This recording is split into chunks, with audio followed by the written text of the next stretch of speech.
Julie.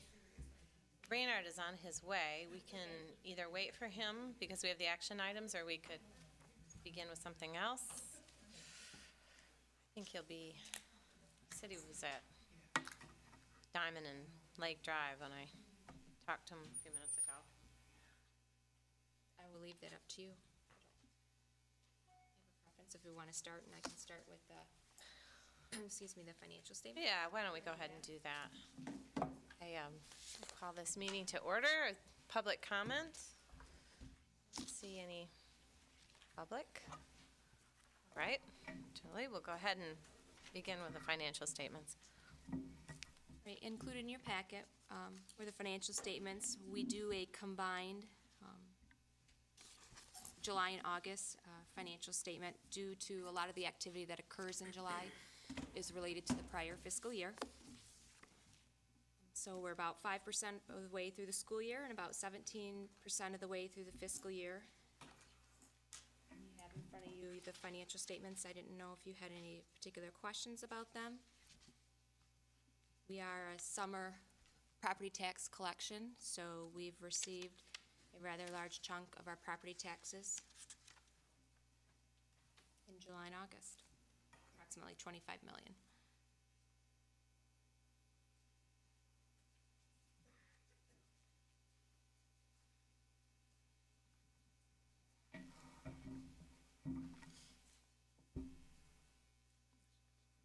Questions on the financial statements? Just a general one, I guess. As property values have now started to sort of stabilize in the market, do we anticipate that there could be a benefit to us here next year or even this fall as taxable values start to increase, or? That will be Start to increase or stop to decrease? or stop decreasing. Well, I think they've basically stopped decreasing just about everywhere. It will help in our warm, safe, and dry. Okay. That will be a significant help. As far as for our general operating, it's whatever we collect in property taxes and what we don't collect, rather the state makes up the difference to give us our per pupil amount. Okay. Very good. Thank you. I had a question just for my ongoing education or re-education. When we have a sale of a property like Riverside recorded here, what pot does that go into? That pot is going into, if you look at, and you're probably looking at it electronically too. If you look in the capital projects fund, that's where we're recording the sale of property. Okay. And that is used to, those sales are used to help pay off future debt payments.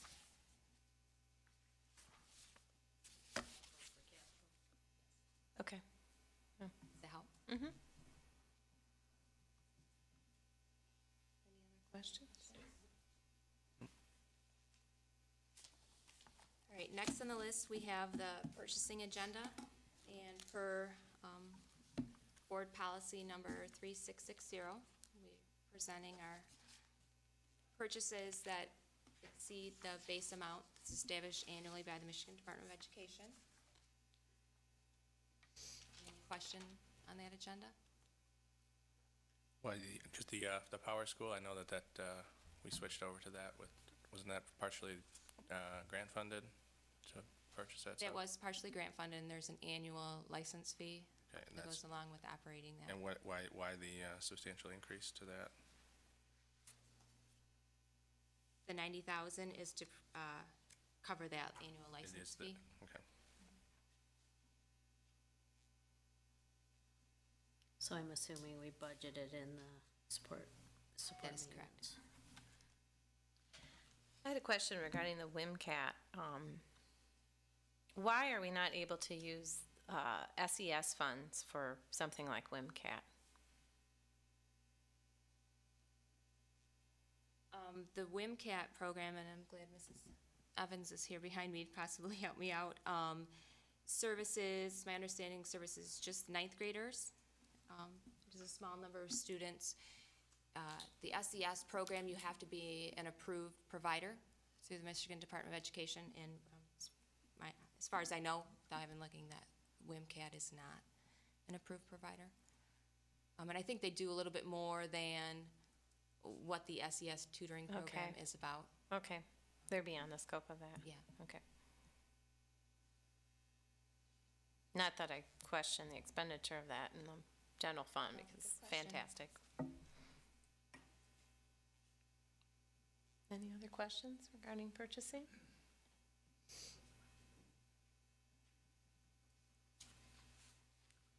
Right, next on the agenda is an update on our warm, safe, and dry. Oh, can I go back? I had a question.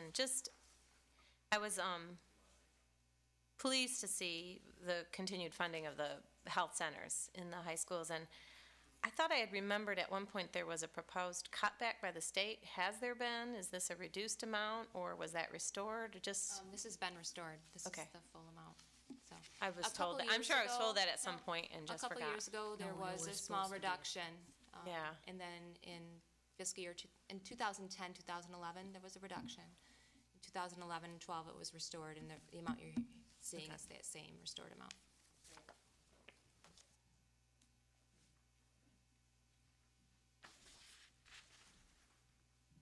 Mr. Clomparens? Raynard, we went through the financial statements, purchasing agenda, and now we're at warm, safe, and dry, and we're gonna go back to the action items. Yeah. Do you want to continue with one safe and dry? You have the updates in front of you. The one change we've made on all of them is we've added the original budget line item on there, so you can compare to that. You will notice that some of them go a little above and some go a little below. I want to address the new ones that are on here.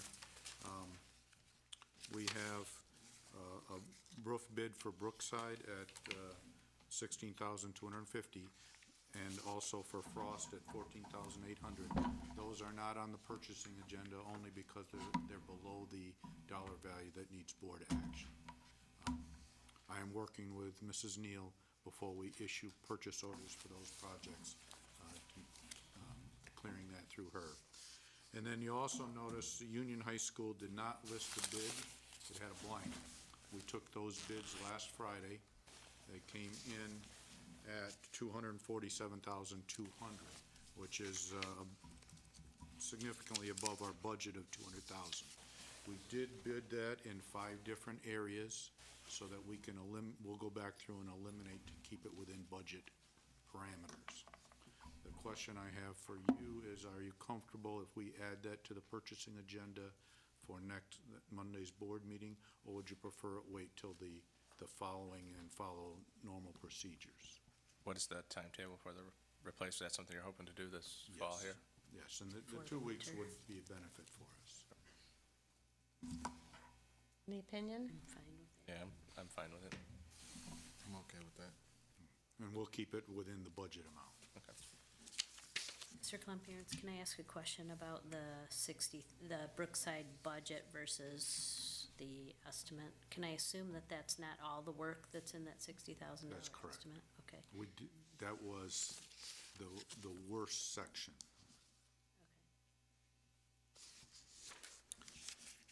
And then one other change, and it's really technically not warm, safe, and dry, but I added in the 2012-2013 ISD program, and it's this format, and it shows where we are on projects. We'll work on them throughout the year.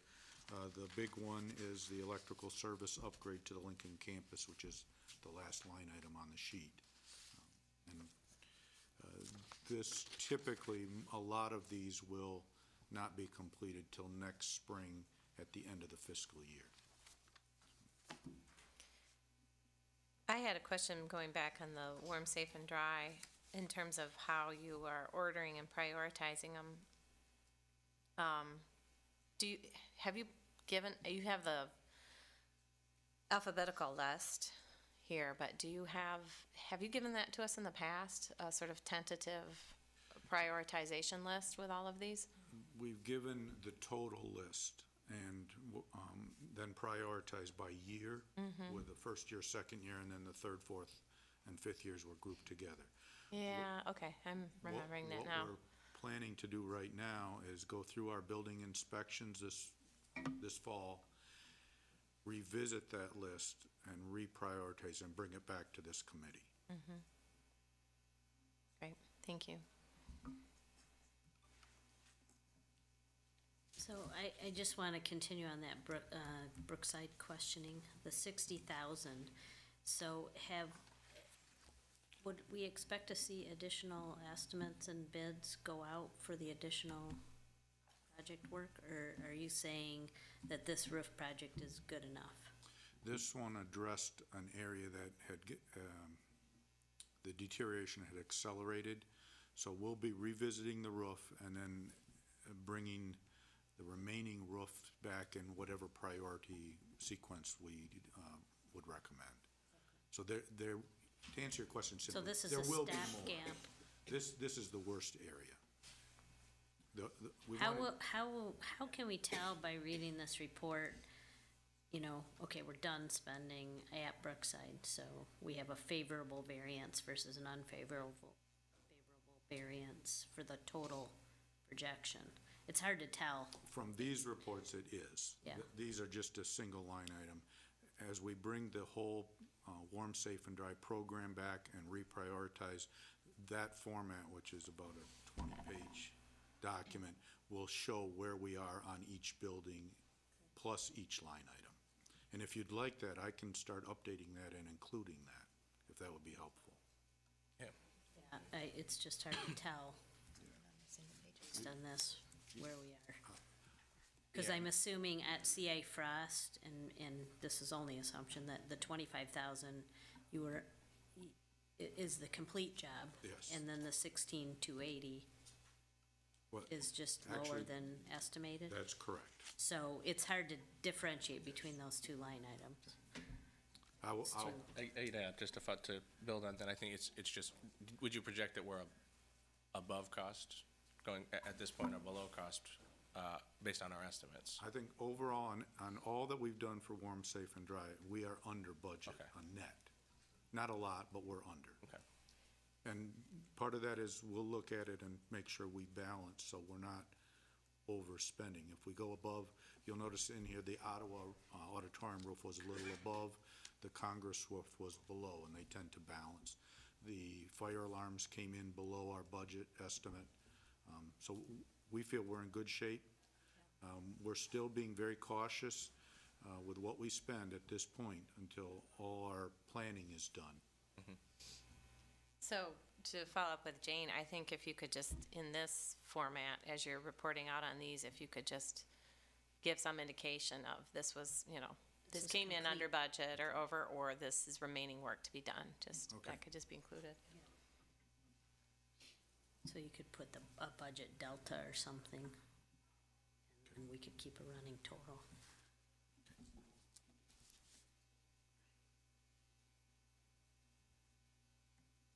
Other questions?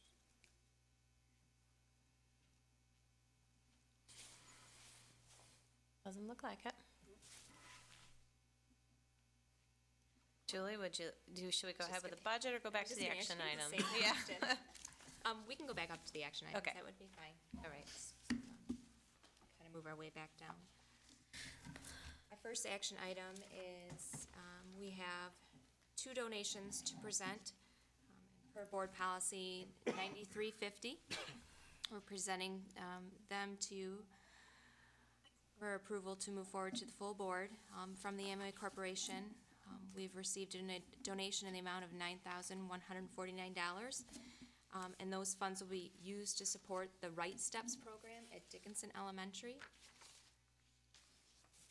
And the Right Steps program, what that does is it helps the teachers deliver complete lesson units that will utilize technology in ways such as modeled video lessons for the teachers, visual aids, and anonymous student writing samples that can help teach the students to analyze qualities of good writing. And our second donation is from Mr. and Mrs. Bruce Bilesma, and they were donating an amount of $4,200 to help support our summer elementary safety swim lessons. What's the scope of those swimming, the safety swim lessons? Who gets those? Mr. Johnson provided that about 220 elementary students received the swim lessons this summer, actually. I'm not sure at this time of the grade level, but we'll find that out for you. Okay. Is that where you were? Yeah, leaning? I think it's a really important program that we should consider integrating into our overall system. So I'm just curious to learn more about it.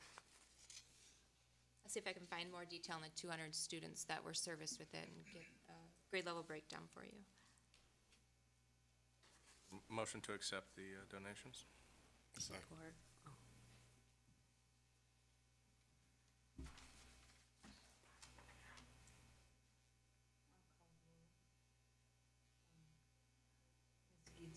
Yes. Yes. Mr. Ross? Yes. Dr. Fell? Yes. Motion carried. Our next action item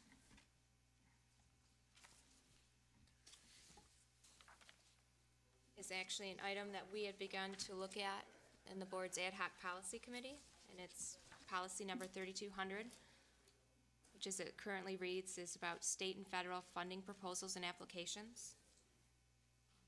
We went through this at a couple different meetings to potentially make some changes to that, whereas the board would have an opportunity via our finance committee to review applications, and we've made it a little bit broader of a scope and include some of our local funders as well, and put in a dollar threshold for applications that were greater than $100,000. And we also added in so that the applications wouldn't be considered for things such as our Title I grant. And those grants are considered our formula-based programs, or it's based on a student count. So we've put in a clause in here that the superintendent will review those non-formula-based grant applications greater than $100,000 with the board prior to their submission. So I think it was helpful to me, Julie, when you explained the definition of local and then also gave examples of non-formula Okay, federal. sure. So, Sure. Because a lot of times people think local, they're thinking local. local, people in the greater Grand Rapids community who may be donating money. And from an accounting standpoint, local it could be a foundation who may be located in the state of California. To us, that is a local revenue source. That would not be considered a state or federal funding source, which usually comes from agencies, government agencies. And then the non-formula-based grants is really more of a competitive type application versus, like I said, the formula-based grants are things such as our Title I grant, our Section 31A, our IDEA. Those are formula-based grants. So for example, like the SIG grant would be a non-formula federal grant. Discussion, questions? Discussed it pretty in-depth in the policy committee. I'm just curious, the first sentence, greater than 100,000 with the board where practical. I was sitting here trying to think where it will be impractical. Maybe help me understand why that language is important. I think the conversation, and I'll say it to Mr. O'Connor to help me out, we talked about that actually quite a bit. Yeah. Same thing with Dr. Falb in the committee, in the ad hoc policy committee meeting. I think the intent is really that some of these grants are time sensitive, and that may not. There may be an instance where there's a grant for $200,000 that's out there that really is something that the superintendent feels we should go after, and it wouldn't. The schedule of the meeting wouldn't facilitate the opportunity to bring it to the finance committee. So I think the intent is that it always has to be approved by us, and even if there's something else that's time sensitive, she would still inform the board of the decision to go after it, so we would have the opportunity to discuss it with her, but it wouldn't be, that way the schedule of events for the board meetings wouldn't necessarily prohibit us from obtaining something that could be beneficial. I guess that I'm not opposed to it. I guess it just seemed, my initial read, it seemed a little contradictory. Because, it does say we're practical prior to their submission, and I'm definitely clear on that. Then later it says, approval, shall approve before they're submitted. So I guess I didn't really, just seemed a bit contradictory, I guess. I mean, if it clearly says the board should approve such grant applications before they're submitted, I was a little lost on why above it would say, It's conflicting language. Might need to be tweaked a little. Well, I think it was trying to not do an impossible straitjacket, and yet, I mean, there could be semantics But- on the interpretation of it. But do you see the sentence below? It takes the flexibility out again. It says, "The board shall approve such grant applications before they are submitted," period. It doesn't say Yeah. where practical. We can add in where practical. To remain consistent. I don't even know why it's there again, because Yeah. it says it up above. Why was it, I mean, we had the time sensitive. Was there a particular example given that made us feel it necessary to put in where practical, or was there some sense coming from the administration that that was essential? An example of a case that had happened, but I think we were trying to be projecting out any possibilities where if something came out from the state or the federal government that aligned with the direction of the district, didn't conflict with any of our policies. And the timing was such that there wasn't going to be a finance committee meeting. If I remember correctly, and I'm just trying to pull it up here real quick, the previous policy may have had that where practical language in it. Well, I think there's also a difference between, I think we were trying to get at, there's approval before it's submitted, and then I think the first sentence was about the pursuit of the grant. You know what I'm saying? There's the actual approval Well, it of does the grant clearly say- application, and then there's review well, it before does you clearly say pursue. prior to the submission. Right. It clearly says that, so that states that we're talking the actual submission to the funder. And so I'm wondering if the submission term is the one that should be changed. In that sentence, it should be prior to pursuit or something to that effect. Because if my memory serves right, we were trying to say, ideally, we would like the administration to even let us know that they're going to be pursuing some kind of grant. But the approval needs to come before the board, certainly, before the grant application. So that's why we had the word practical, because ideally we'd, before you even start the process, there's some indication to the board that you're gonna be starting that process. Does that make? Yeah, it makes sense. I just, I guess with that, I don't know if it's necessary. I don't know if the administration hands need to be tied to the degree where they can do some fact-finding or some investigation for something that they think may make sense. So if that was the intent, then I don't know if that even needs to be That's why there. we have the word practical. Well, I'm saying I don't even know if I don't even think that needs to be there. I mean, if just from a matter of investigating something or doing some fact finding to see how appropriate some funds may be for the district, I don't really think that investigation needs any board approval, from my opinion. Just that Yeah. investigation. I would agree with that. I think that's where we were saying we're practical. We didn't want to get in a position where we've done all this work, we're all set up to do this, and then we're at the final step, but maybe that's not necessary, I don't know.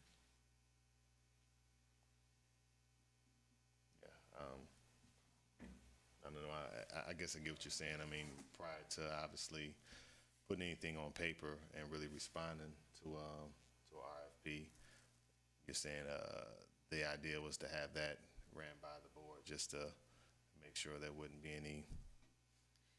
Right, so,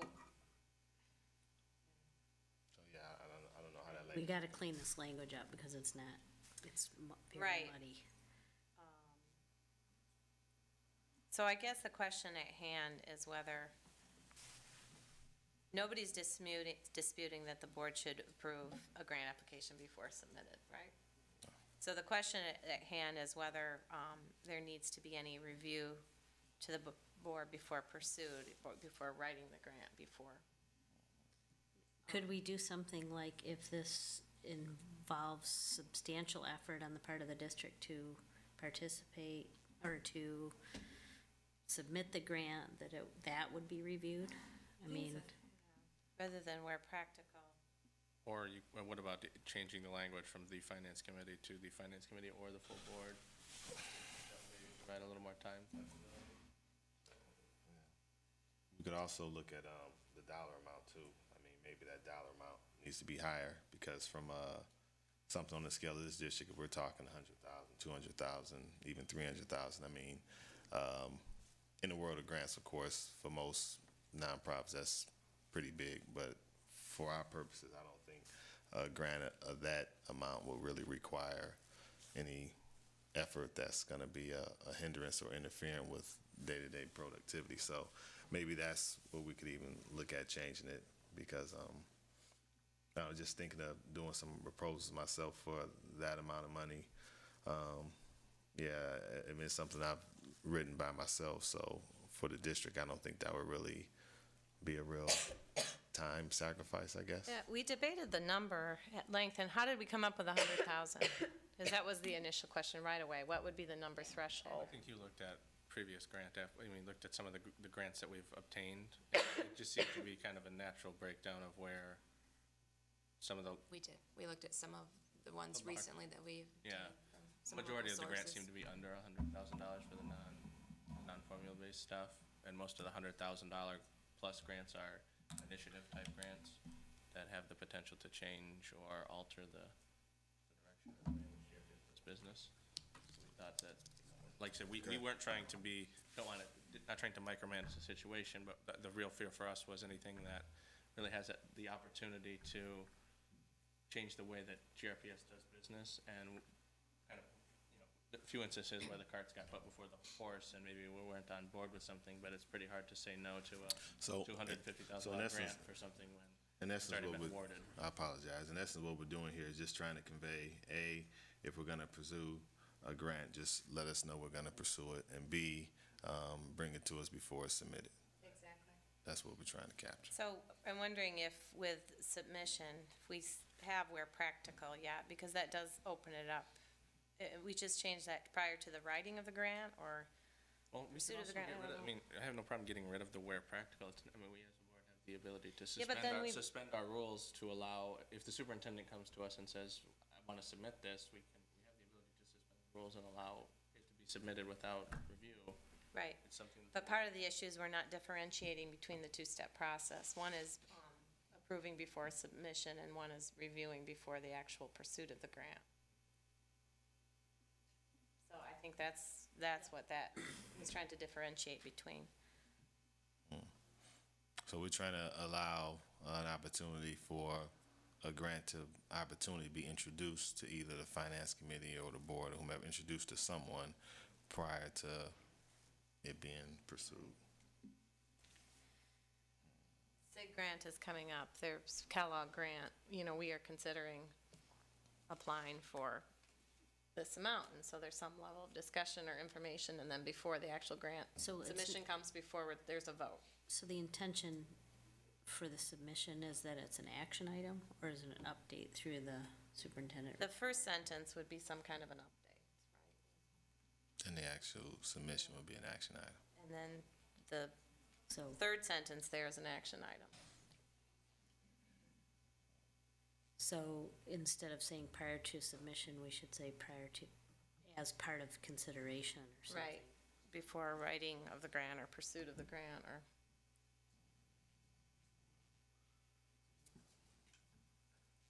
So, just off the top of my head, just trying to wordsmith it. It's writing. The superintendent will, or designee, I guess, will present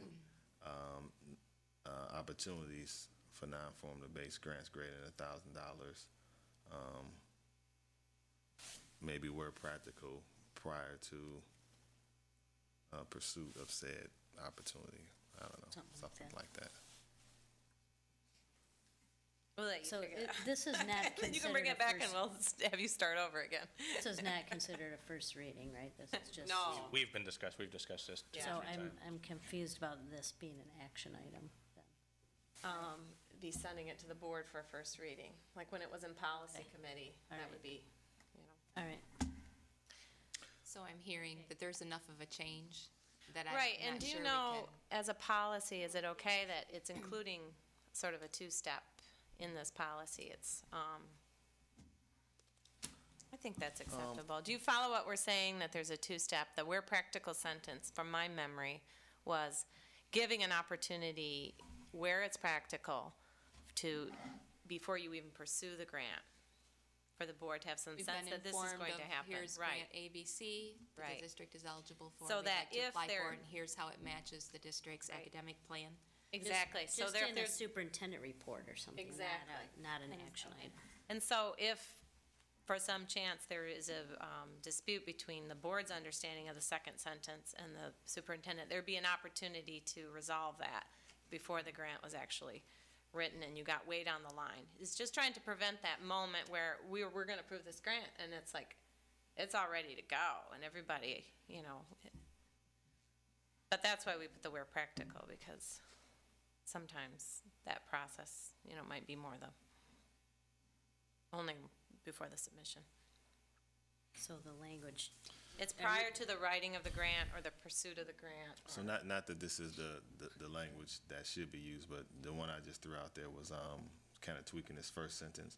The superintendent or designee will present opportunities for non-formula-based grant applications greater than 100,000 to the board where practical prior to pursuit of such opportunity. Something to that effect. Again, I don't know No, if I it. like that. And then at the end, I just simplified and wrote prior to their completion, to the grant application's completion. Well, I think though that's where that's what the Second. issue is though. It's the The second. completion part is more the submission piece. So I think we're good on the second part. We're clear on. I think as Wendy was just trying to convey, trying not to put staff in a position where a lot of man hours or research is done on something and then it's brought to the board and then people on the board are saying, hey, wait, you know, and then now there's a bit of a pickle because no one wants to feel like the people who worked on it are not being supported. But at the same time, people want a heads up prior to be able to make sure, I guess, it fits with, as you laid out, the vision and things of that nature. So Can we just change the word submission to writing Sure. in the first sentence. in the first sentence only? So can I make a motion, we move this to the full board for a first reading with those changes? Support. Any further discussion? I do have a clarification Yeah. question because Mr. O'Connor brought up that the second sentence that said the board shall approve such grant applications before they are submitted. Are we keeping that in there? I thought one of the things I heard was the finance committee or the board shall approve. What Do were you your want it thoughts? as is? I just want to make sure that I've, I'm comfortable with it as is. What are your thoughts, Well- Mr. O'Connor?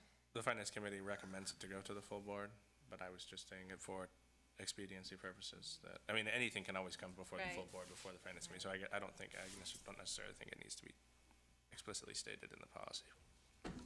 If the board wishes to take action, they can. should we remove that sentence that says the finance committee No, shall recommend, or are you saying leave I it think in? you can keep it there. We already, There's, I mean, plenty of instances where a purchasing agenda even gets brought to the full board, even Right. though it's supposed to go to policy sometimes. It's a matter of time, and that's a consideration of board preference. any further questions or discussions regarding this motion? I think I will later, but no, I don't know. Right now, it's on the floor. Mr. Ross? Yeah, I don't know. I don't have a particular question really. It just, I don't know. It just doesn't feel like we're really solid on what we wanted to convey and what it is going to convey. But Well, unfortunately, if I can review my understanding of it, by changing the last word in that first sentence to writing, It differentiates that action from the action that's in the third sentence. So the superintendent will review non-formula-based grant applications greater than 100K with the board where practical prior to their writing, prior to its writing. So when it's practical, the superintendent will discuss with us or let us know that we're going to apply for this. So then, when we say, with the board, in this case, like just what was just mentioned, are we talking full board, or are we talking a committee of the board, or what? Because again, that affects the practicality, like you were saying. But I think that with will review, meaning she will, she sends us her update Okay. all the time. Just in her update, that could be considered the review of it, is that she's Okay. redoing this, or this action is Okay, something that's taking place. Whereas the actual submit, or the approval prior to submission is the actual action that we will make some sort of recommendation up or down, whether or not we agree with that grant.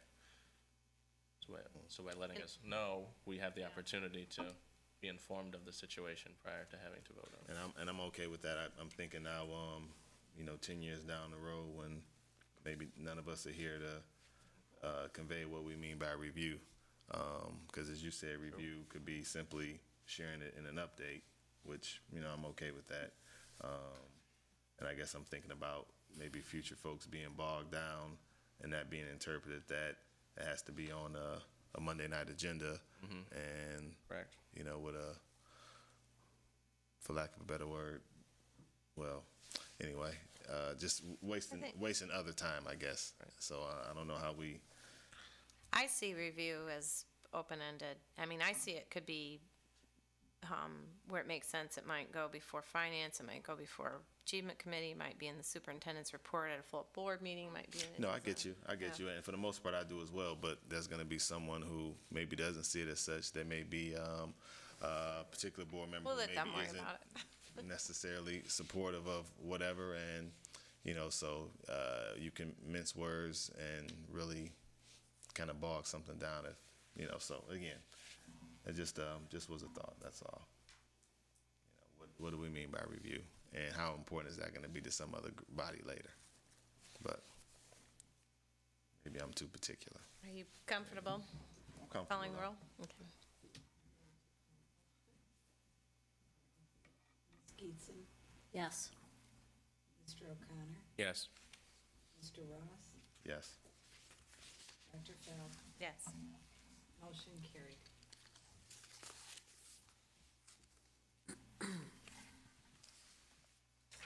Moving back down the agenda, we're at number 4 under reports and updates and our budget calendar update.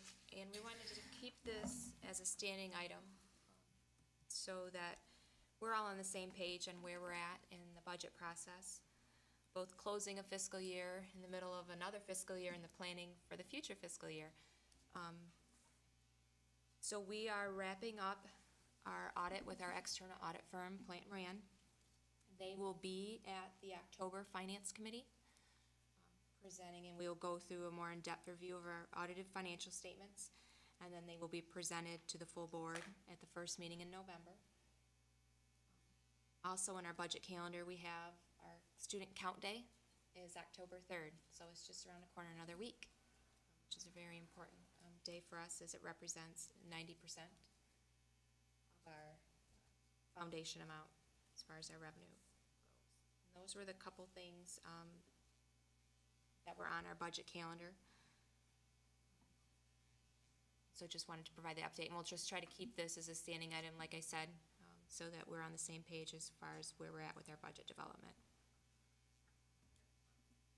Any questions or additions you'd like to see as a part of the update? Okay. The next item on our agenda is the IB Arts Program Feasibility Study. And with that, we have some additional folks who are here to talk us through the IB Arts Program. A lot of work has been done doing what that program could potentially look like for the system, as well as potential costs that would be related to it. So I'm going to ask Mr. Klomp-Herens, Ms. Evans, and Mr. Vanderwall if they would come up.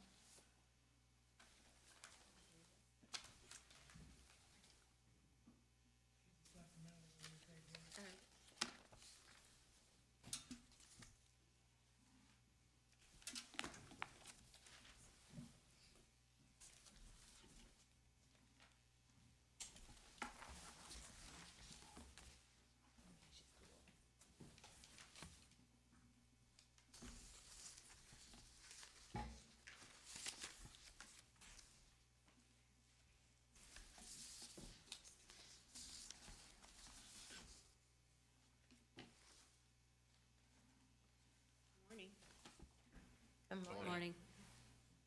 I'd like to begin by introducing our friends from the arts community. We have with us Claire Van Brandigan. I always have to think about that. I didn't massacre it. And we also have Dale Hovenkamp, a former employee from Grand Rapids. And I'm wondering, before I get started, if you'd like for them to come up as well. Did you want to have their input, or if you just like a quick overview before we begin? Sure, I think that'd be helpful. Would you just like an overview, or how would we like to begin this? I think just a general overview of the project, where it's been, what the work you've been doing this summer, since we've heard from you last, and then we'll zero in on the finances.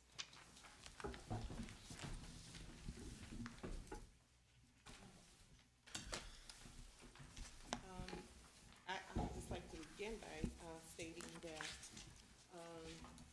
the work began several months back, and it began as a result of some of the cuts coming from the states and the resulting impact around the arts.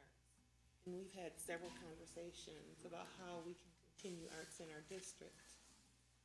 As we move through the development of the concept, we very quickly began to realize that this has very broad-reaching implications, that it had to be a part of a broader vision for the district, that it had to be manageable and sustainable, but it also had to do with creating conceptually programming that would keep Grand Rapids on the cutting edge and attracting students. It had to do with how we manage innovation in our district. As not only Grand Rapids, but nationally, we begin to redefine what educating our children would look like. So these kind of people were nice enough to come to us with an idea that puts a huge emphasis on the integration of the arts and the IB program, which we have in our district currently. There's a lot of research around the impact of the arts, and the IB program has a proven track record of success. It's attractive to us for a lot of reasons. And you tell me when to stop. You're doing good. It's attractive to us because it is a rigorous program. It does have a track record. It puts a huge emphasis on global mindedness. It begins with programming at the pre-primary school age, where we know it is important for us to intervene. Catching kids early, being able to provide that foundation of rich language experiences and building the language background. We know from research that it's so important, and it is part of the reason we start to see a slump very early on in second grade. It has to do with foreign language, 6 years of foreign study. And I can go over a lot, but one of the things that attracted me the most had to do with the emphasis on becoming global citizens, and the global mindedness, and the foreign language is just one part of it. In our discussions, one of the things that we discovered, and that is that none of our current real issues in this country or in the world are problems or issues that can be solved in isolation. And not only that, our world is so much smaller.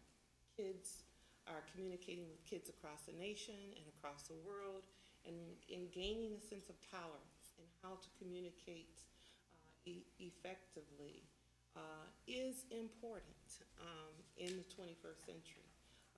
Working in isolation, probably we won't see a lot of that with the onset of technology. But that's kind of a background on the IB program. I don't know if you'd like to add more, Claire? Just that, we've been before you before, and I think the arts community continues to be really excited about this prospect. And what we're looking for today is approval from you, the Symphony Board, as I represent the Symphony, approved that the model had merit from our organization's perspective and gave us the okay to go forward and find funding, and we're looking for a similar sort of agreement from the school board at this time so sort of in line with the conversation you were just having. I think the cost is going to be substantial. None of it was out of line with any of our expectations as we saw some of the preliminary numbers coming in. And so we're looking to build a group of people that would represent foundations as well as other philanthropic organizations that we can sit down and talk about the financials. I think it would be helpful to understand who the partnership is, who are the players, and then also who came together to produce this work and what that involved and sort of where you're at. Sure. We started with those initial conversations here. We met with Maida Gunnell and with Lisa Freiberger back in the day as we started. And from there, we went and had conversations with all of the major arts organizations in town. So representing music, the Symphony, St. Cecilia, Opera Grand Rapids, representing visual arts, we've spoken with the Graham, Kendall College, and UICA. For dance, we've talked with the Grand Rapids Ballet as well as the Hope College Department of Dance. And for the theater aspect, we've talked with Circle Theater and Civic Theater. Grand Valley. And then Grand Valley came on board later on to talk about the possibility of adding a lab school component, which would be slightly different than the lab schools of this one would be putting their college students in this building as opposed to the elementary or primary school kids coming out and going to the university space. So sort of a reverse of how lab schools have been done in the past. But then that provides an ongoing support in the building. On this one, however, Dave and Ken, all of the executive directors, Mr. Solis was a part of that, Mr. Johnson for the physical education portion, Joanne Kelty, Brian Gam, all of our respective departments were at the table and were responsible for developing their portion of the proposal. Thanks. So you have in front of you our fairly lengthy document that we put together. We used those 6 questions that I guess are being discussed for addressing new board proposals, and that is what we're calling our executive summary. You have another copy of that? Here you go.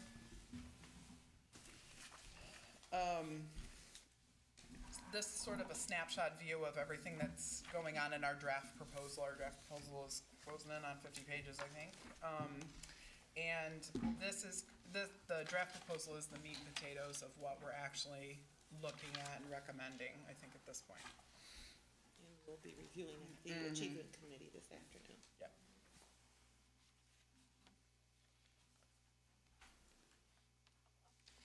So, given that you're before the Finance Committee, I'm assuming that we're going to be focusing on The budget part. On the budget piece.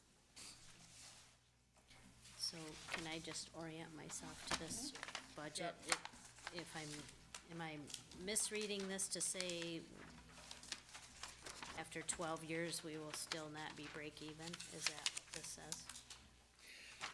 The expectation for this project is that there are going to be a substantial amount of funds required to implement this project that go above and beyond what would be available for the per pupil rate that you get from the state. Okay, so this, to me, this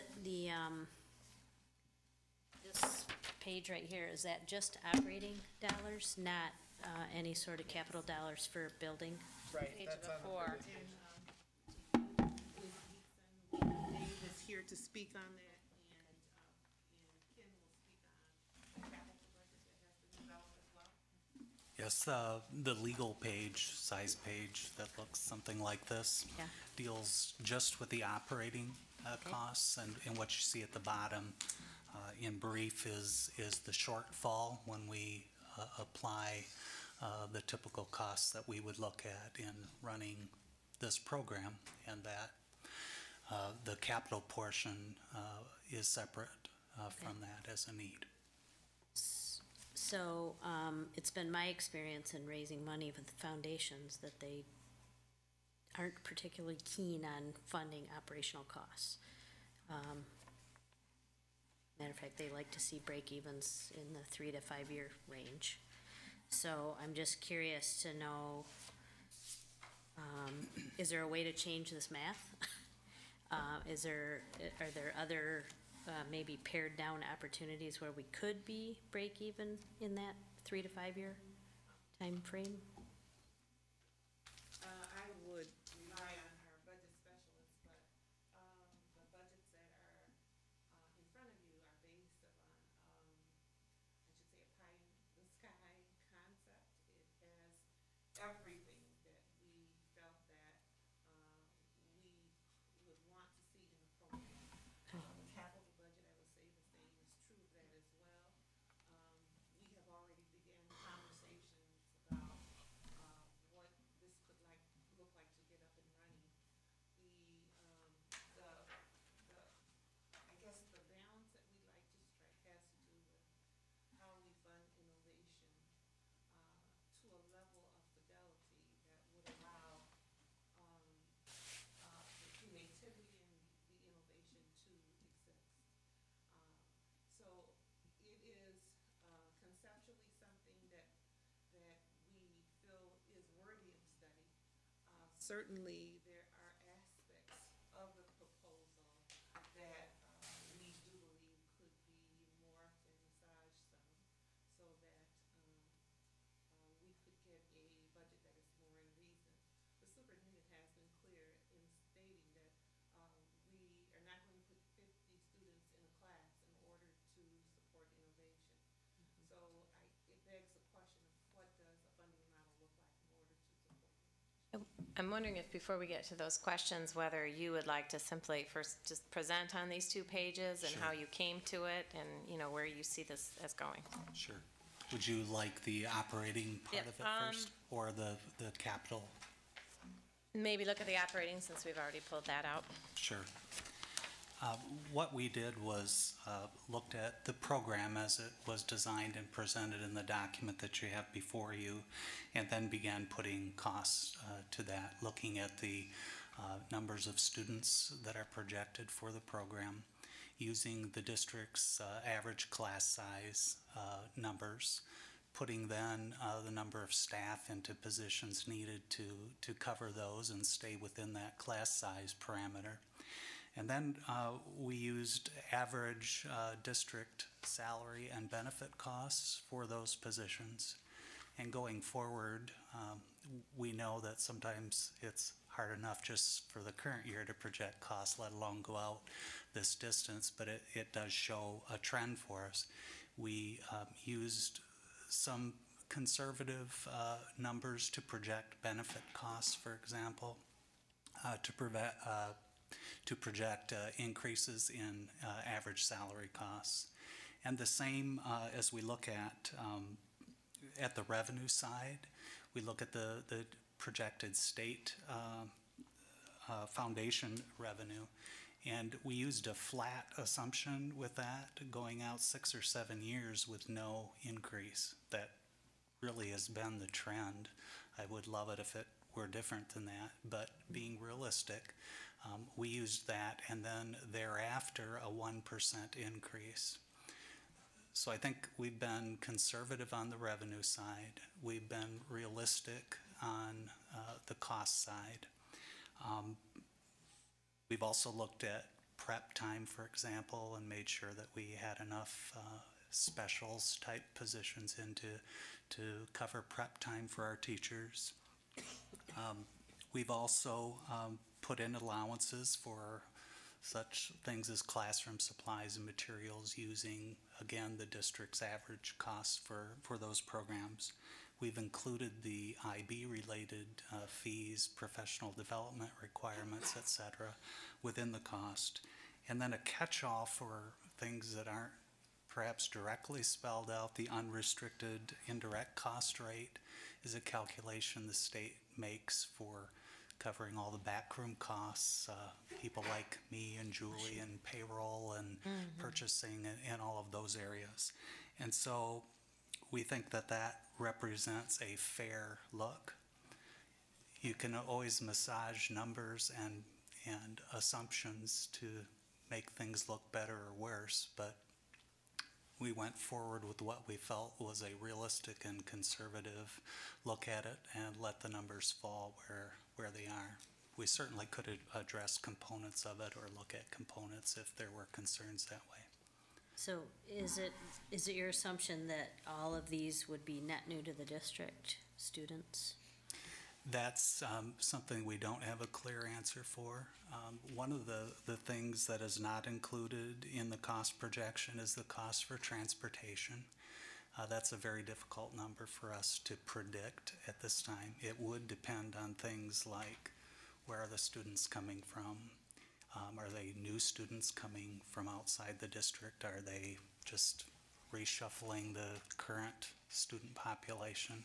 And really to have a fair look at that, we would need to examine the entire transportation route and optimize that with where the students ended up being. So those are some things that are out there yet as caveats to the program. Other questions? What create, I mean, even year one shows an operating deficit. Why is there, what creates the cost for IB above and beyond typical? You'll A see, typical elementary school of a similar size. we do have a preschool component there. So the 3 and 4-year-old programs do not generate state revenue. And so the student numbers there are not counted towards a calculation of state aid. So that's probably the one of the major factors. Yeah, right. Also, you'll see the line item just above total direct program-related costs. It's labeled IB-related fees, monitoring, and professional development. That comes from a schedule that was provided to us that outlined all the various program costs and requirements from IB to run the program, and so those are stated from that schedule. So that would be an extra cost. Understanding that, I mean, the pre-K and the 3 and 4-year-old, that plus the IB-related fees is only about $750,000 total. It still shows a revenue shortfall of about 1.5 million, so that's about half. Where do we, I mean, There are some. I guess I part of mentioned it, in year John, one. Part of it's the programming, the concept of IB. So if you look at a typical elementary school, we don't have a dance teacher. You don't have a foreign language teacher. You don't have an IB coordinator. So you start to add in all these things. In fact, they may not have, depending on the building size, may not have a full-time music person because we're scheduling it out in minutes based on the number of sections that we have in that particular building. So if we were to take these projected student counts, through the years and say, okay, if this was a traditional elementary school for the system, what would that look like? With a student population of 500 students, would we have an assistant principal in that building? No. So those are different things that went into this, saying, okay, if this is an IB, and if this is our desire and what we want it to look like, these are the costs that are associated with it. So it's the IB, the arts, and the preschool, Yes. basically. That's, And foreign language. which is we part don't- of IB. Right. That's part of IB. Yeah, all of those Well, together all of this is really part of IB. contribute. Well, the arts, the heavy arts is not. The heavy arts is It's not. not part of IB.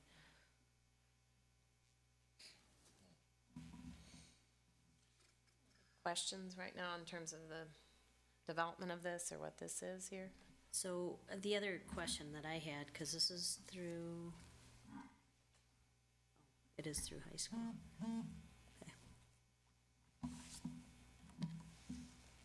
Is there gonna be any additional cost in recruiting teachers? Because it's my experience that foreign language teachers are hard to get, and I can only imagine how much harder they'd be to get to teach 12 years of foreign language.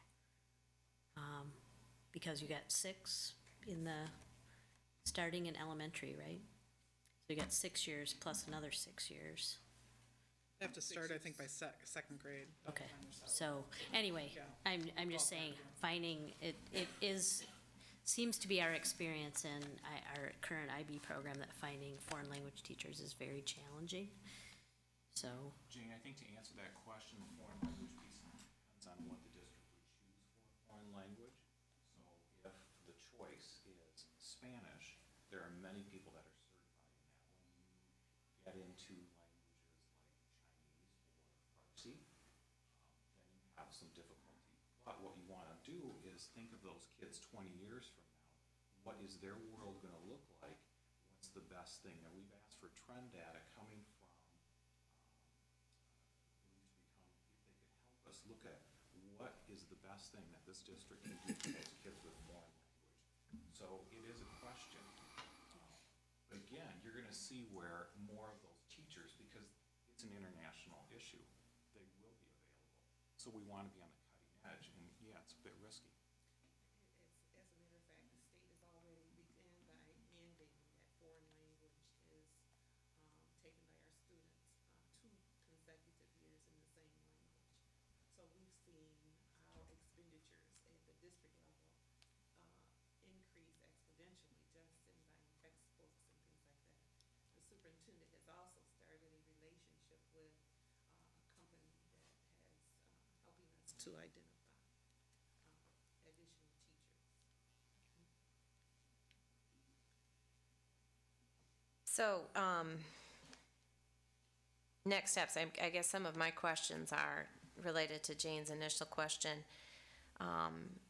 Is there going to be a more of a range with these sustainability costs? I mean, this was pie in the sky, as you put it. Is there going to be a range? What would be bare bones to make this still a viable program versus, what is ideal? Have you looked at other models where there's ongoing sustainability costs, where there isn't a break even? Is there charter schools, or is it an endowment, or, are those the next steps? Because this is way outside our experience as a district. So it raises a lot of questions for us about how it's done, Yes. Yes, the feasibility. the answer is Okay. yes. Yeah.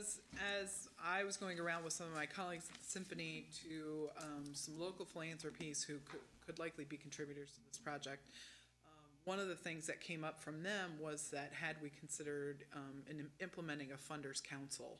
So bring together a bunch of foundations who might have a vested interest in such a thing and actually discuss what that looks like. So I think at this point, what we're considering doing is, given your approval, move ahead and bring together a group of people who have experience and background in not only in fundraising, but represent local philanthropies, as well as I think that there's some really great potential for engaging some national philanthropies, organizations who typically look at national movements for education reform, for teacher evaluation, those sorts of projects that we could implement to help support some of these ideals that we've got going in this program, to help underwrite some of those costs so that we can really have a diversified funding base of a variety of different sources to help implement the various parts of this project. IB itself is very interested in coming to the table to discuss the financials. We've had conversations with their development office, so I think that there will be some assistance from that quarter as well. They're very engaged in this project. So I think that as we move forward, the next step really is to bring together a table full of people who have this background and really lay out what that plan for immediate funding as well as long-term funding. Is it engaging an alumni officer and build that sort of an idea so that as students move on, those families continue to be a part of the life of the school. I think there are plenty of opportunities that we could really explore from a wide variety of long-serving funding models that are available in other areas. So, Julie, do we have something like this when we started IB at City? Some kind of a cost sheet? Not that I was involved in, I'm gonna look back to Mr. Hovenkamp, I'm not sure we did to this level. Yeah, there's always been a very clear, the cost was always very clear. And I can remember there were weekly meetings. Now, my recommendation was that the finance and people both attend the conference just so that they could come back with a clear understanding, but that was vetoed. So, sort of where we're at. Yes, so the cost projection has always been very clear. There's an application fee, there's an authorization Yeah, fee. that's not really the question I'm asking. The question I'm asking is, does, every student, is there a net loss in city's IB program annually? Yes, because it's not being met by state aid dollars, so it's augmented by the Weggy Foundation. Okay. The Weggy Foundation has helped with the training of the teachers. They've attended numerous trainings in IB, so they've definitely been a strong supporter of that. Have we done this? Has the business office done something like this for the city IB program? No. Are there other schools in our district that have financials of this nature that are annual? I would say. I mean, do we finance? University Prep does something like this because the way that program is set up, or the way that school is set up, is they do receive their full foundation, and we charge them a percentage for some of the operating expenditures, similar to the unrestricted indirect cost line on this, where they're required to stay within the amount of revenue that they receive based on their pupil count. So we develop their budget specific to how many students are projecting to be at that particular school. Thus, here's how much revenue you'll be bringing in state aid foundation. Have we, Here's your related costs. so I think what I'm hearing is it's not typical to do a school-by-school Not correct. analysis like this. I think it would be very helpful and insightful. Yeah, and that raises a question for me. You know, would this funding map look different knowing that this might be a Title I school, or is that not? Not for, this is their base level of education, whereas Okay. Title I and a 31A are in support for those students who need that additional academic assistance. Right, So you wouldn't be able to take the dance teacher, for example. Right. And I know that's a really far-fetched one, Right. to charge that to a Title I grant. okay. Title I would be used to support maybe an additional push-in teacher or, something of Right. that nature, but could not fund the base level education.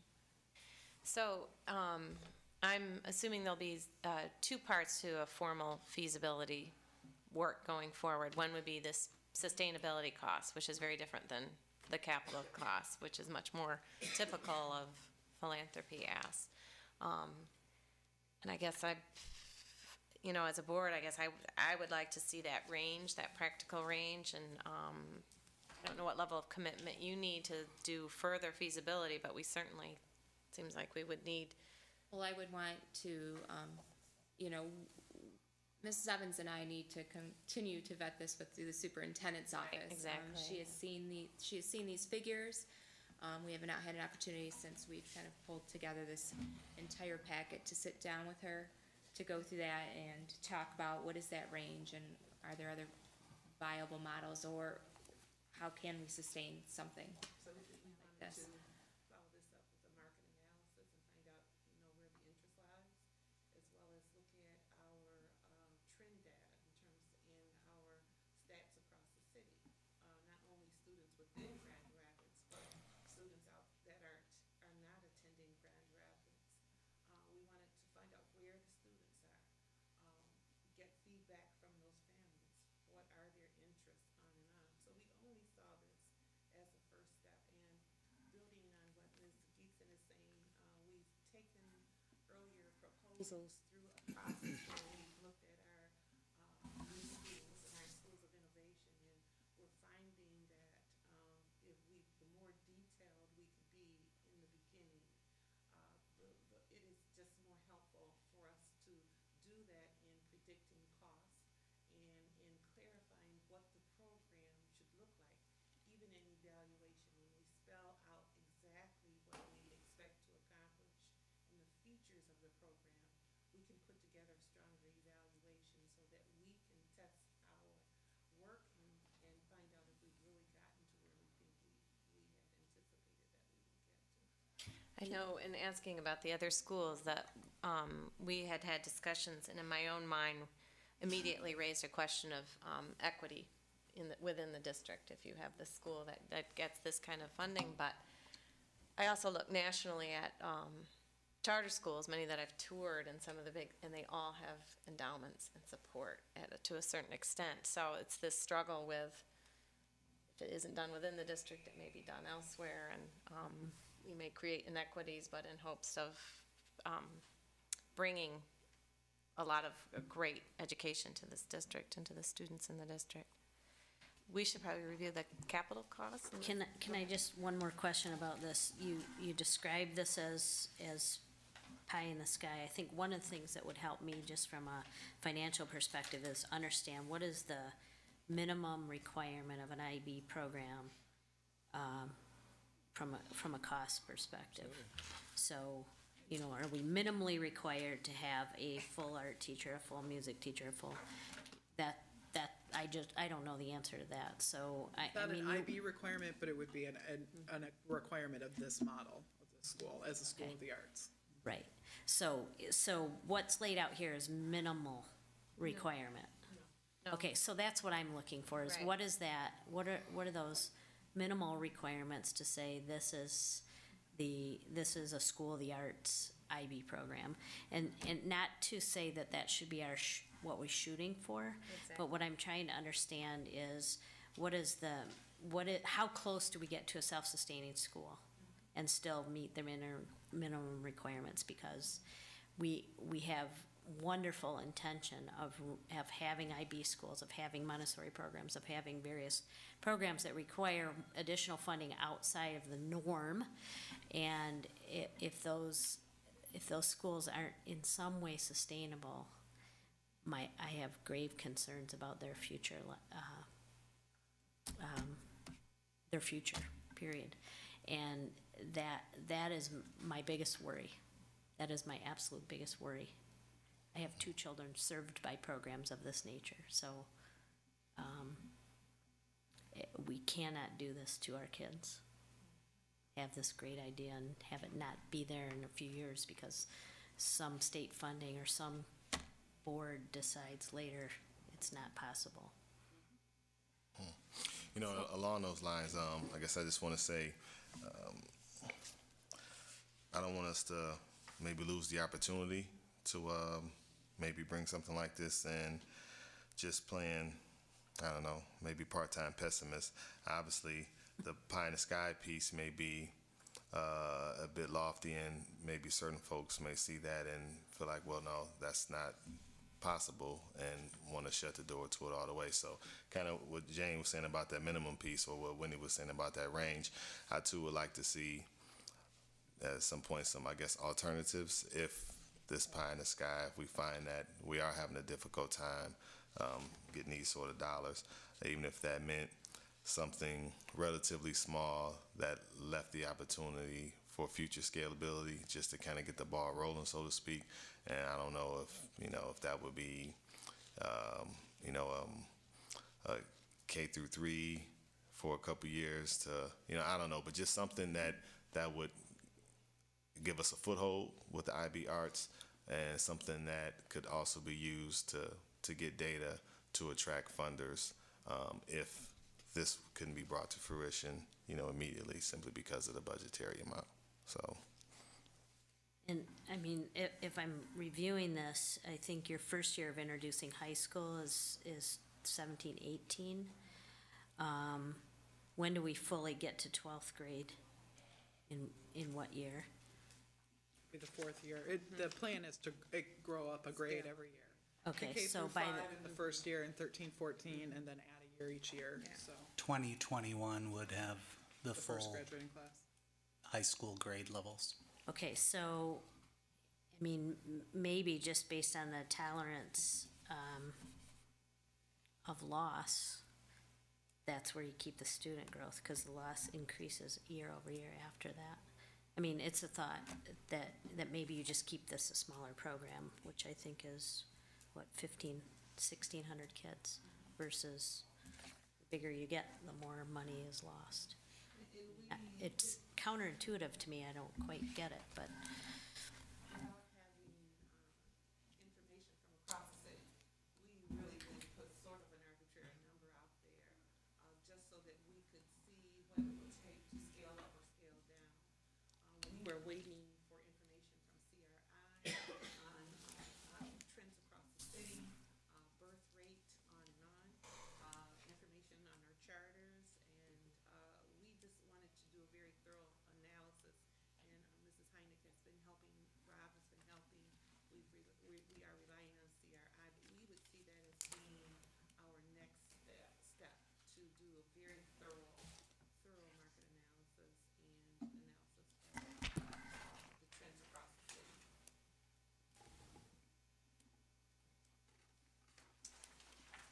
on to the sheet before that of the capital expense.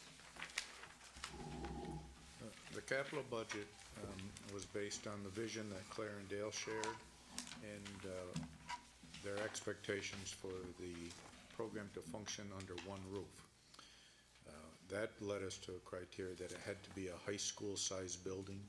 It was around 1,700 total students in its full operating mode. So we went together, we proceeded to put together a capital budget with a range, not picking a site, but leaving it open to any of our buildings that might fit that size criteria. And that's why you'll see a range, because they're all vastly different, and we wanted to be open to that. There were two areas that we wanted to address. One was the building expectations that were described to us to have a fully modern, state-of-the-art building. So we went back to what we would look at to upgrade any of those types of buildings to reach that level. And then there were also program specifics that got into specifically the auditorium requirements, and then things like the different arts rehearsal classrooms and other program specifics. And that's what went in here, and that's why there's a range on each one of them.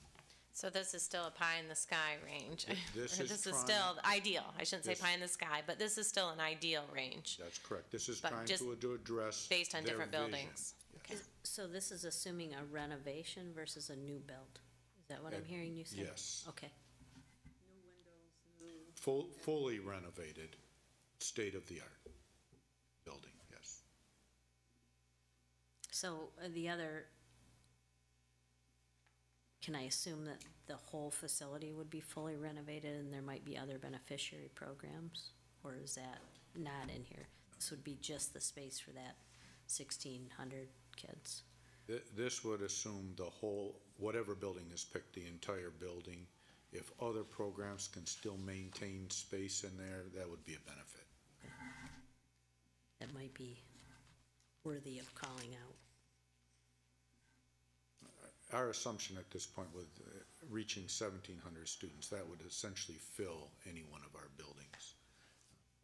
There's just so many unknowns at this point, we had to make certain assumptions. And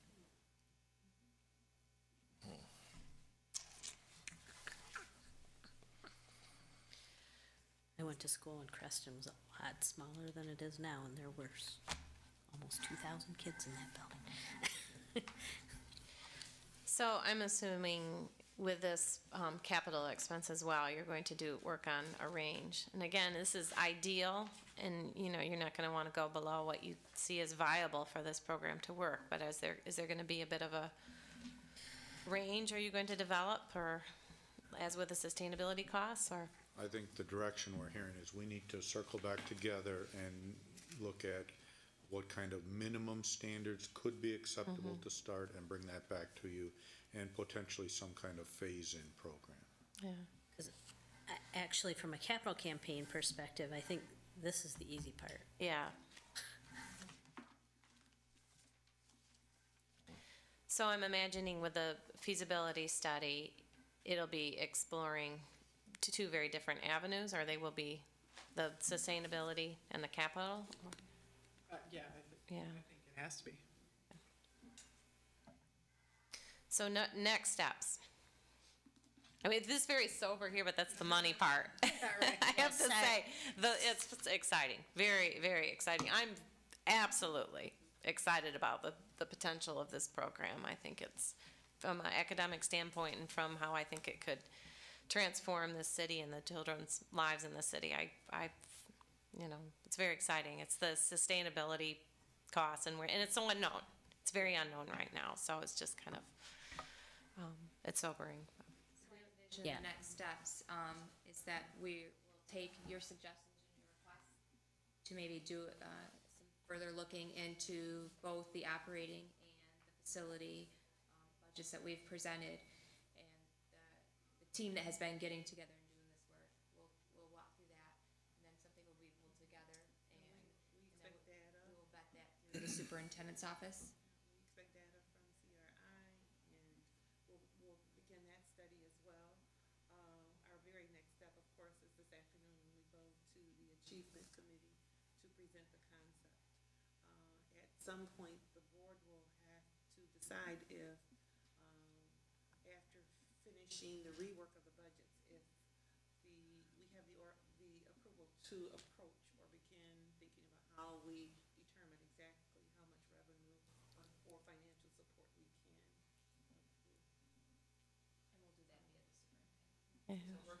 She will present that to you. What is your timeline regarding that?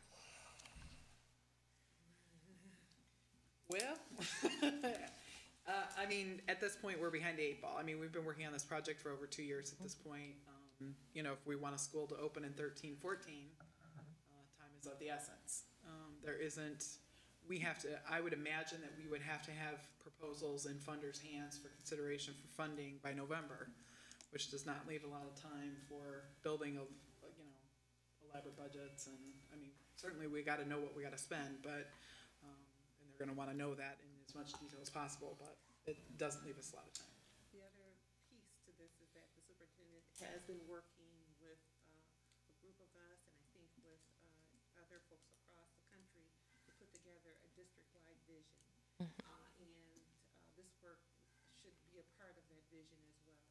So the sooner that we can start to nail down direction, I think the better in terms of her putting together her overall vision. I guess I want to go on record to say, I know that I sound really super negative, and that is not my intention. My intention is to be as realistic as possible, and my suggestion would be, if you can find funders that are gonna support this, that would be awesome. That would be totally awesome. I'm skeptical because I've been doing this for a while, not on this board, but raising money for really wonderful things. And the question I always get asked is, what is your sustainability plan? And usually that's not fundraising that they like so much. So that's just my perspective as one individual. I guess I'm curious too, as the funding landscape shifts for public education across this country, I'm just curious as to other models out there, specifically charters and other innovative schools that I've toured, and when I press upon their funding, there's a lot of non-state and federal funding that goes into supporting those schools. So what do those models look like? Because those are sustainability costs with those programs. So do they have endowments or what? So this is being done. And so, you know, it's new territory for us, but it may be territory we need to embark upon. And So certainly the arts organizations have been funding on that. I mean, Right. you don't want to see the symphony on the state funding, I can assure you that. Right. We'll give a concert Right. one day with one rehearsal, but So- those are models that, you know, we're very comfortable and very used to living in. Okay. And developing those funding sources. I mean, Okay. that could be Fair enough. an opportunity Right. to learn from. And some of these basic components, like the preschool, is, you know, one everybody's looking at already. So, Exactly. you know, and that's a big Exactly. component. of it. Exactly. So I think it's really maximizing the opportunities of attention that's being placed on education right now. A couple other quick questions. Initially, what's the vision as far as how many classes per grade level? I'm looking at the 547 estimated student count for that first year, and we're talking pre-K through, I guess, 5th grade. So we're obviously Did you talking change it to- more than, go ahead. I think we originally started off with 4 per grade, and then I think we moved it to 3, wasn't it? 3 at pre-K, stay at 4 at K through 5. So what? per grade level. Teachers. At pre-K, and then 4-section school at grades Okay, now I just asked again, thinking about the whole, and again, I guess to echo that, definitely no one wants to sound somber. I mean, I'm actually pretty excited about all this too, and the possibilities, particularly when you start talking about you know, not necessarily just music and dance and things, but you know, you mentioned painting and sculpting and, you know, other possibilities that really are eye openers for young people. But I guess so with that, to reiterate what I said before, as I'm sitting here, I'm just trying to think of ways to, again, not to be pessimistic and say, hey, let's make this a lot smaller. But in the worst case scenario, I just want to make sure that the past couple years don't end up in zero. So I guess I asked about the grade level piece and wondering if even in the immediacy, something like one class per grade level. Again, just something smaller to make sure we do have something that gives us the opportunity to do more later. So that's the only reason I asked. And the second question about, as I look at the capital campaign stuff and the projections as we go throughout the years, this isn't something I guess you would obviously answer now, but I'm trying to envision how the capital projects would coincide with the growth. I mean, for example, if we wouldn't need to do necessarily everything to a building in the initial year, but just, I guess, how that looks to, I guess, complement one another. But that's obviously beyond my expertise in any area. It was just a question I asked and wondering, I guess I don't even know if it's a question, more a thought, so disregard it for now, unless you have something to respond to it, but it's really not a question, just wondering how those projections, how the building grows with the students or vice versa, really. I don't know. I think as we come back to respond to some of your questions, like what would be the bare minimum, we can put together and discuss it and put together a phasing plan of what kind of expectations and kind of a schedule of values, whether that's over 5 years or 10 years or whatever it is, and give some kind of indication what that might look like. Fair enough. You asked about what is next. I think that if we have permission to work with the superintendent on how we would go about formulating committees and to put together a plan around next steps and how, if this is approved, we would approach different organizations. We're not asking for anything other than permission to continue planning and getting feedback that you have asked for. It's not really an action item, but unless there's any objections, I'm assuming. No. Go forth. So I guess, be eager to see it sooner rather than later.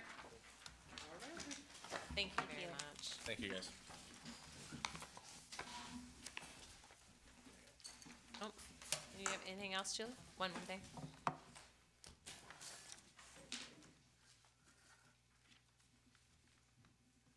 I do have one thing under the other category of our agenda under reports, and I'm going to ask Mr. Helmholt to come up and talk, because I believe he does want to have a conversation about some legislative direction. Just wanted to do a quick update regarding the legislative platform for the 2012-13 year. John, Rusty, and I met, and we're working on it, and our intent is to come before the next meeting and present you with a draft of the legislative platform.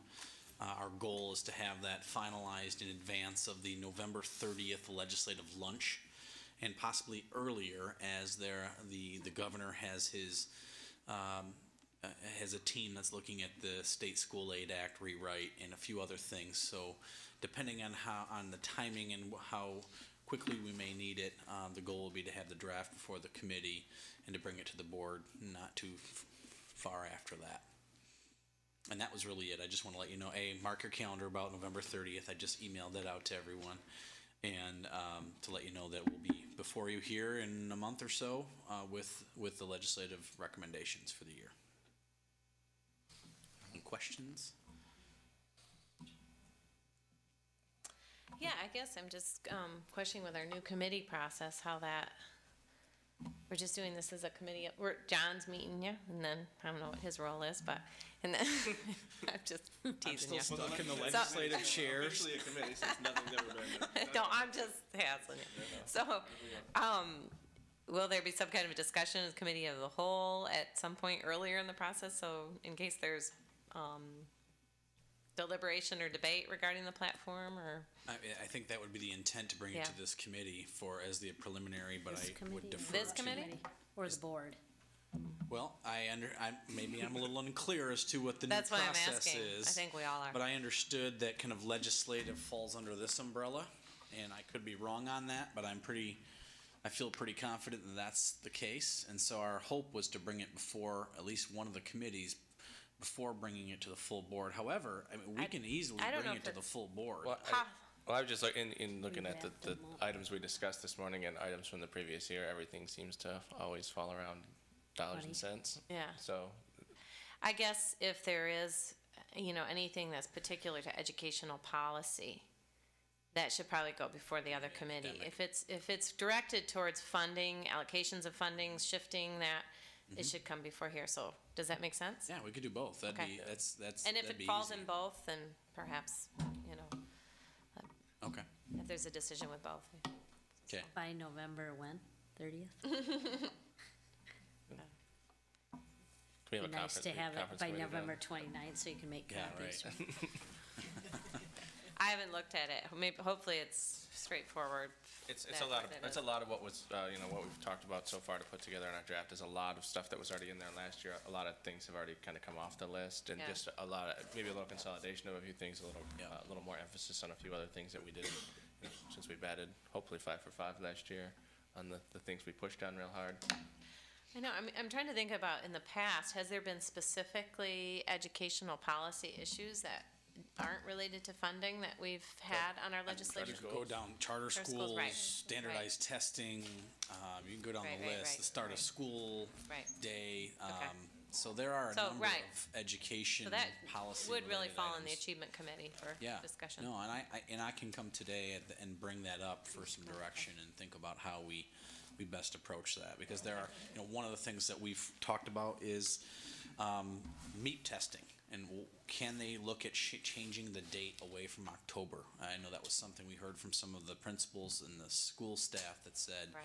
we'd like a little bit more time. Do it for when educational reasons, school starts not- to when, How about at you the know- end of the year on the grade that they're actually testing the children? That would be novel. Makes sense, wouldn't it? So, but those are good meat and potato policy issues that we can bring to the forefront. I think we've certainly built a reputation, a good reputation in Lansing with our advocacy strategy. We've had some good successes. So now how do we take and recraft that platform to update it with what we know now, and then also take a new look at how, we can further inject ourselves on some top priority issues early and often, because we know we're already hearing the rumblings about the School Aid Act rewrite. We already know the governor and other groups have talked about an early childhood investment, which is a good thing by and large. It's of course the details where it all lies. So Yeah, we'll be ready. I'm just thinking about this committee structure again and how we cover what happened in legislative. So on some level, you should be giving updates. I mean, you would give updates to the legislative committee, and that was really, I want Good point. you to do more work, John. Thanks. No, I mean, I That's just, easy. because, it Great was idea. helpful, Just do it to the whole board. Yeah. Yeah. It really covers legislative updates, yeah. across the. Yeah, that's easy. Okay. All right, thank you. Thanks, guys.